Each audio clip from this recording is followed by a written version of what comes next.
那是从什么时候开始，你正式的决定要成为一名独立仲裁员的？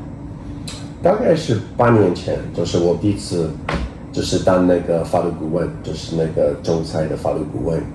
我那个时候是学好了这个程序，然后我觉得你知道，就是做那个仲裁的程序是用一个 U-shaped table，我们那个申请人、被申请人，然后那个仲裁员在中间。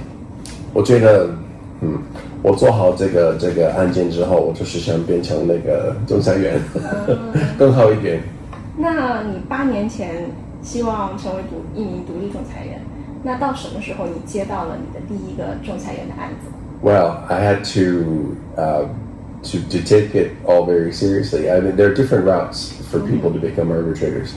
There are a lot of people who work as litigation or arbitration counsel most of their career. And as partners in law firms, making that transition to arbitrator is relatively easy because everyone knows who you are. But in fact, most of my legal career has been as a corporate and commercial lawyer. I didn't work or focus on litigation or arbitration per se. So I went to Queen Mary and I did the LLM at Queen Mary. And then I became a fellow at CR in 2024. So I took a more formal route. And actually I'm really glad I did, because when you do the more formal route and take a master's in LLM at Queen Mary, you're given a really solid grounding in private international law as well as ICSID, state investor arbitration. And whilst my focus was always going to be on private international law, I really enjoyed the state investor side of things. And I wrote my thesis on China and how I felt that potential ICSID could offer better options for Chinese SOEs in Belt and Road disputes. Right now, the documentation for most Belt and Road investments are done through the purely private international law lens with private arbitration, either SIAC or SHIAC or HKIC or Dubai, someplace like that. Well, actually, some of the Chinese investors would actually benefit, in my view, from some of the protections under bilateral trading agreements. These two things are not mutually exclusive. The bilateral trading agreements offer additional protections to Chinese parties. However, the ICSID process is a public one. So I believe there's a strong policy in China to keep proceedings as confidential as possible. That's why many Chinese parties like private international law arbitration, because of its confidential nature. So when did you get the first arbitration case acting as an independent arbitrator? My first arbitration case came in 2024 when I was in Hong Kong. It was actually an ad hoc case. Very small, but it gave me a good flavor for what I was going to be doing. And then after that, my cases came out of the UK from January 2025 onwards. So you already had some experience with institutional arbitration. Yes. 那你可以，我继续用中文来提问。我也想知道，从你作为仲裁员的视角，你能否带我们来经历一下整个仲裁案件的流程，在机构仲裁当中，比如说你是从什么时候拿到这个案件的？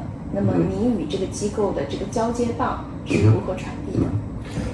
So I think there's two different routes that we should talk about. One is when you're a party-nominated arbitrator, you come to the process through a very different route than when the institution chooses you.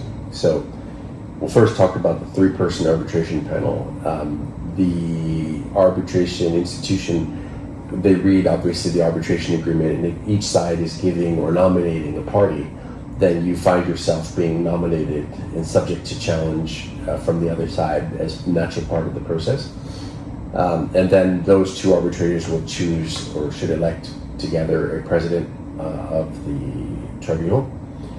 The other route, of course, is that the institution is asked to nominate you because the parties are unable to agree on an arbitrator themselves, which is extremely common. In my first case, we worked with an arbitrator who was nominated by HKIC. back in the day.